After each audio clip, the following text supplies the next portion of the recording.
We open in a lovely art gallery with a menagerie of sculptures and paintings ranging from perfect lifelike stills to the abstract and the fantastical.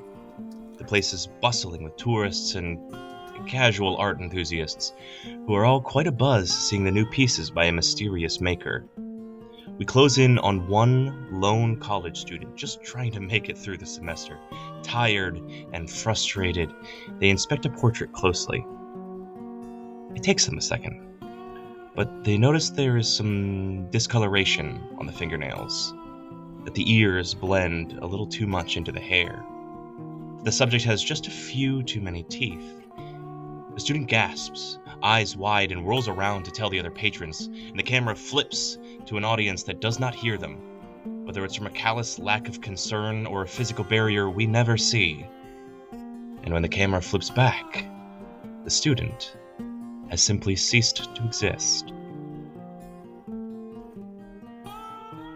Hello everyone, and welcome to Roll Weird, an actual play podcast of Monster of the Week by the spectacular Mike Sands. I'm your host, Lee, and it's going to shake things up a little bit today, for we have a special guest. Go ahead and say hi. Hello! Jeff, go ahead and introduce yourself. Let us know where you're from. Let the world know what you want to say. Of course, my name is Jeff Stormer. I make things on the internet. I am a podcaster, game designer. I host a podcast called Party of One, which is an actual play about two-player games. I also write games and do a bunch of things. You can find all of my stuff at jeffstormer.com and find me on Twitter at PartyOfOnePod. You said that so fast, like it was so prepared, like you've said it 1,000 times. That makes sense to me. It's helpful to have it locked in. The thing is, like, it saves me. It's because, like, the secret is that I don't like doing it, and so, like, if I get it out of the way quick, then we're done with it. There you go. It gives like medical ad energy where they have to like speed run all of the important stuff you need to know at the end where it's dangerous. Sure. Well, I haven't covered the side effects of following my work, but we'll talk about that in the outro. Of course. Before we get started, does anyone have anything they want to talk about or plug or anything like that? Otherwise, we can just hop right in. Did I plug my new podcast on here last time? I mean, do it again. Do it again. Right? Yeah, I have a new podcast called Genders, Queers, and Buccaneers. It is co-hosted by the producer of this show, Ronnie. And if you want to hear us talk about genders, queers, and buccaneers, you should go listen to it. It's really good. Hell yeah. That actually sounds great. I gotta give that a listen. I'm just gonna plug my wife's fiance's stuff again.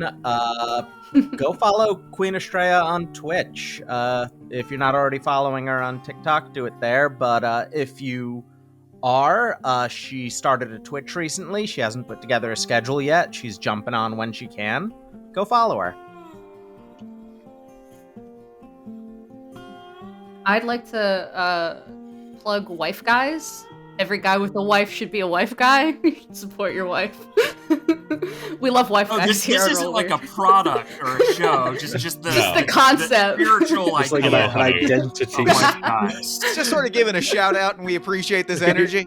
My dear, you have to know what it sounds like when you say you want to plug wife guys. I do think wife guys deserve to be plugged.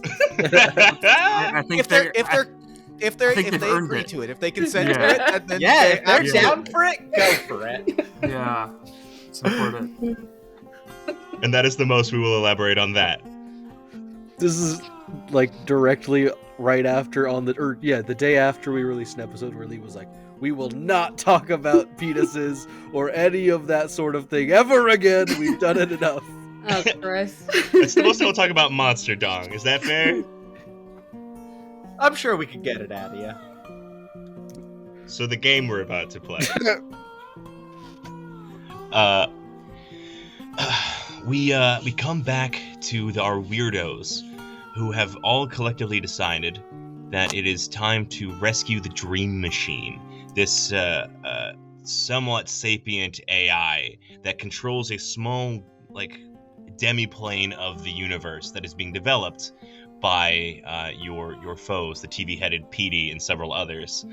I think before you guys departed, uh, uh, the rest of the grove will say like, no, we should stay here, lie low. Bigfoot and Bat Squatch need time to physically recover. Dale, I think your sister says it's probably prudent for someone to look into wherever Jolene has gone, and see if maybe there's someone who has a better like bead on how to navigate the new politics involved in Gravewatch. So she's going to take that up. Is there any big things anyone wanted to address before we make our way down to Georgia? Don't want to say it like that. Is Anna drinking out of a ketchup bottle? No, it's a mug from IKEA. Well, what you don't realize is that it is also filled with ketchup. Okay, good, important. Any bottle. Glad we fake got out. that locked down. No, I think Danny, other than being upset about the visual of someone drinking out of a ketchup bottle, Danny's ready to hit the road. I do think Dale maybe pulls Whistler aside really Okay. quick and just goes, I did vouch for you with Britt, but how long have you looked like this? Yes. Since our altercation with Petey. That's a pretty long time, Whistler. Well, you got hurt, and everyone was still really reeling over the whole Quincy thing, and I just figured, it really wasn't a good time for you to know. But now you do, and it's not pretty, and I'll probably try to stay in your phone more often than not. No, that's fine. Are you okay? Oh, that's a pretty age-old question around here, huh? It's not like it hurts or anything. It's just unfortunate. I feel very ugly. But you feel yourself? Myself, and then a little bit of something extra. And I think that's the major concern. Just don't hide anything else from me, please. Okay. I won't. I promise. I think Dale gives Whistler whatever form of hug he can. It's, as usual, this kind of translucent-y, like you're grabbing superheated air. It doesn't burn, but it feels different. But it's not quite there. Mm-hmm. And we drive on down. Now, the last place that you all had encountered the Dream Machine was at one of these skyscrapers that exist in Georgia. This building, like a commercial building called the Roche Building, quite simply. Do you guys have any big things like you would stay out of the way? Would you drive right up? What's your MO here? Well, what are we driving? I figure we leave the Gravewatch fan behind.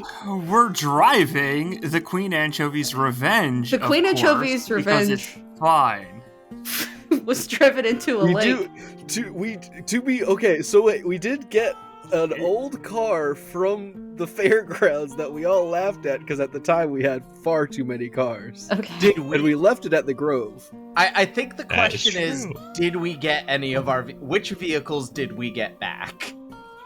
You have all of the vehicles, but I will say that the Queen Anchovy's Revenge has taken some severe water damage. And I will definitely invoke That's that at fine. some point. That's fine. I think She's Dale always doesn't- had it.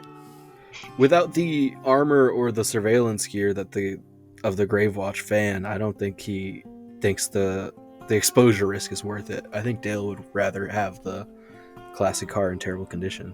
Yeah, if it's dear to both Danny and Andy's heart to bring the Queen Anchovy's Revenge, by all means do it. But I do please. think that there is a slight concern in universe about it being extremely noticeable. We will all get mold sickness as well, but No, we'll take it to a mechanic to get fixed, and we'll drive Dale's other car. We could take both and just drop it at a mechanic there. I'm sure George has got mechanics. There we go. That's a good Okay. idea. Yeah. We'll take them both. You drop the pizza truck off at mechanic, who's confused as to why there are cannons on the side, but you pay them enough money that they choose to ignore that. What did we drop off there, Lee?